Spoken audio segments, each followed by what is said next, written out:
Salut tout le monde! Les habitants de la ville de Rio de Janeiro, au Brésil, ont l'habitude de voir quotidiennement des paresseux traverser la route, ou plutôt tenter de traverser la route, car cela peut prendre des heures, sans exagération. C'est pourquoi dès qu'ils voient un paresseux en train de traverser, ils ne tardent pas à descendre de leur voiture pour l'aider à traverser. Cela économise beaucoup de temps à la fois pour le paresseux et pour les automobilistes. Le paresseux est surtout connu pour une caractéristique principale, son nom. Mais qu'est-ce qui rend cet animal si paresseux que son nom en est littéralement tiré? Bienvenue, c'est Tarek de Questions d'après minuit.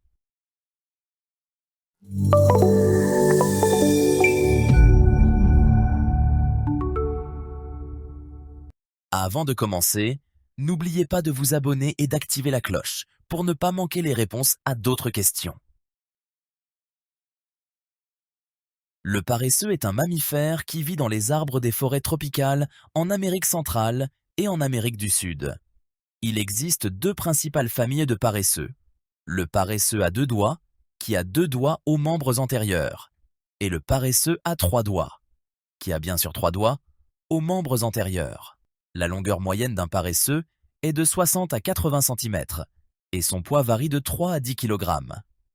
Il n'a pas d'oreille apparente ni de queue, et son corps est entièrement couvert de longs poils. Sa vision et son audition sont faibles, mais son odorat est très développé, avec une mémoire spatiale exceptionnelle. Le paresseux a des vertèbres supplémentaires à la base du cou, ce qui lui permet de tourner sa tête à 270 degrés, comme une chouette. La principale raison pour laquelle il est appelé paresseux est sa lenteur extrême. Pour parcourir une distance de 1,5 à 2 mètres, ce qui équivaut à 1 ou 2 pas pour un humain, il lui faut une minute entière. Certains types de tortues sont plusieurs fois plus rapides que le paresseux. Pourquoi est-il si lent? La première et principale raison est son régime alimentaire. Le paresseux est un ami des arbres. Il mange, dort, se reproduit et donne naissance dans les arbres. Il se nourrit presque exclusivement de feuilles, représentant 99% de son alimentation, et mange rarement des graines ou des fruits. Il consomme les feuilles de plus de 90 espèces d'arbres, mais sa préférée est l'arbre Cecropia. Mais quel rapport entre son régime alimentaire et sa lenteur?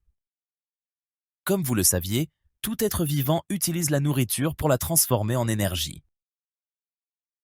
Ces feuilles ont une très faible valeur nutritive, et l'énergie minime qu'elles contiennent n'est pas immédiatement disponible. La digestion des feuilles prend en fait beaucoup de temps, pouvant aller jusqu'à plusieurs semaines. Le système digestif du paresseux est complexe. Son estomac et ses intestins ne digèrent pas la nourriture par eux-mêmes comme nous le faisons, mais dépendent d'un ensemble de bactéries bénéfiques qui vivent en eux et qui fermentent et décomposent les feuilles. C'est pourquoi cela prend beaucoup de temps. Et littéralement, une feuille peut rester dans l'estomac du paresseux pendant 30 jours entiers avant d'être digérée.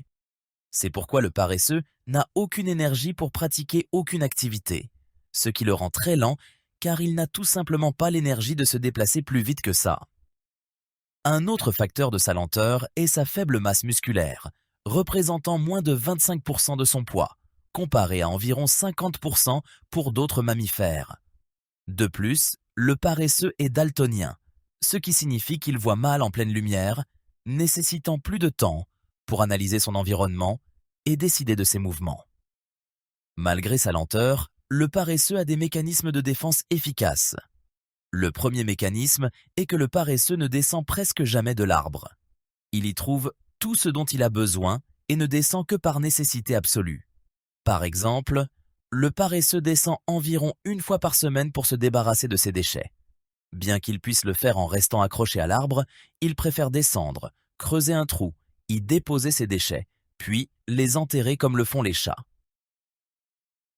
Bien que monter et descendre soit fatigant et consomme beaucoup d'énergie, le paresseux est programmé ainsi. Si jamais il est attaqué par un prédateur, comme un tigre, il ne se rend pas. Le paresseux possède des griffes puissantes et longues, arrivant en deuxième position dans le monde après le grand atout. Ses griffes mesurent en moyenne 10 cm de long. En cas d'attaque, il montre ses griffes pour effrayer les animaux. Malgré sa lenteur et son manque d'énergie, sa force physique est 3 fois supérieure à celle des humains. Dans les arbres, le paresseux a d'autres mécanismes pour se protéger des oiseaux prédateurs, comme le camouflage. La couleur de sa fourrure est très similaire aux branches des arbres auxquels il s'accroche. Parfois, une couche d'algues vertes pousse sur son corps à cause de l'humidité retenue dans sa fourrure, rendant son corps vert. Ainsi, le paresseux se fond totalement avec l'arbre et devient invisible, surtout qu'il bouge très lentement, ce qui rend difficile pour les oiseaux prédateurs de le repérer. Bien que le paresseux soit un mammifère à sang chaud, son corps ne régule pas la température comme les autres animaux. Pour économiser de l'énergie, le corps du paresseux ne génère pas de chaleur de manière constante, mais absorbe la chaleur de l'environnement, comme les rayons du soleil. Cela le rend invisible pour les prédateurs qui détectent la chaleur, comme les serpents. En plus de tout cela, le paresseux sait nager. Sa vitesse dans l'eau est 3 fois supérieure à celle sur Terre, et il peut retenir son souffle sous l'eau pendant 40 minutes. Cela lui permet de se protéger en cas de danger près de l'eau, ce qui explique pourquoi il n'est toujours pas éteint. C'est tout pour la question d'aujourd'hui. Ceux qui sont restés jusqu'à la fin, vous êtes les meilleurs, donnez-nous un like avant de partir.